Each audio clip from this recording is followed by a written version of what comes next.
बराबर नीतीश कुमार की सरकार को अपना ताउन देने को तैयार है। पटना और राजगीर के तरफ होगा। यहाँ पर पलायन होता है, यहाँ पर रिश्वतखोरी आम है। 2 दिन बैठेंगे और फोटो लेके व्हाट्सएप पे मुझे भिजाएंगे। बिहार के अमौर की तपती धूप और गूंजती भीड़ के बीच AIMIM चीफ असदुद्दीन ओवैसी ने ऐसा भाषण ठोका कि पूरा मैदान जैसे अचानक बिजली से भर गया हो।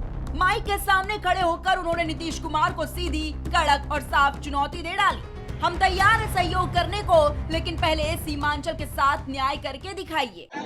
और पटना में जो सरकार बनी है, हम उनको मुबारकबाद देते हैं और हम उनसे ये कहना चाहेंगे कि हम आपको पूरा ताउन देने के लिए तैयार है, बशर्ते कि आप सीमांचल की जनता से इंसाफ करें। हम बराबर नीतीश कुमार की सरकार को अपना ताउन देने को तैयार हैं। ओवैसी की आवाज में ऐसा तेवर था कि भीड़ का हर शख्स जैसे सांस रोके सुन रहा था। ओवैसी ने ऐलान किया कि पार्टी अगले 6 महीनों में अपने सभी 5 विधायकों के क्षेत्रों में कार्यालय खोलेगी और खुद MLA हफ्ते में 2 बार जनता के बीच बैठेंगे। दम है तो जनता की आंख में आंख डालकर उनकी बात सुनो।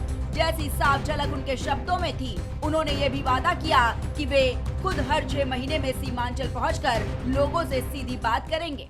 6 महीने के अंदर हमारी कोशिश होगी कि उसके काम को शुरू किया जाए और मैं उम्मीद करता हूं कि अख्तरुल ईमान साहब हफ्ते में कम से कम 2 दिन अमूर ब्लॉक के ऑफिस में और 2 दिन बैसा ब्लॉक के ऑफिस में बैठकर आवाम से मुलाकात करेंगे, उनकी तकलीफ को सुनेंगे। जिम्मेदारी होगी। हफ्ते में 2 दिन मुश्किल बात, महीने में 2 दिन बैठना। नहीं, हफ्ते में 2 दिन बैठना है आप।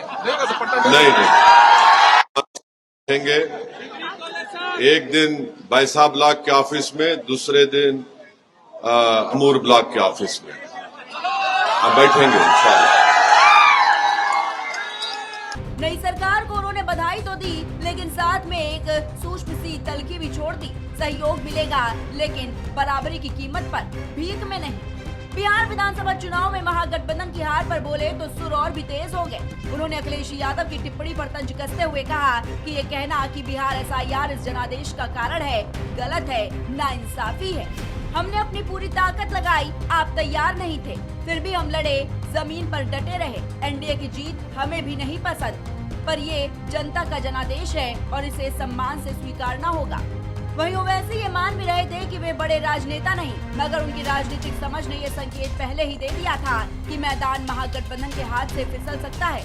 उन्होंने चुपते हुए कहा कि वो उम्मीद नहीं कर रहे थे कि NDA 200 के करीब पहुंच जाएगी, लेकिन अब रोने धोने से कुछ नहीं होगा। अगर महागठबंधन फिर से ओवैसी की रट लगाने लगे तो लगाते रहिए, जनता सब देखती है।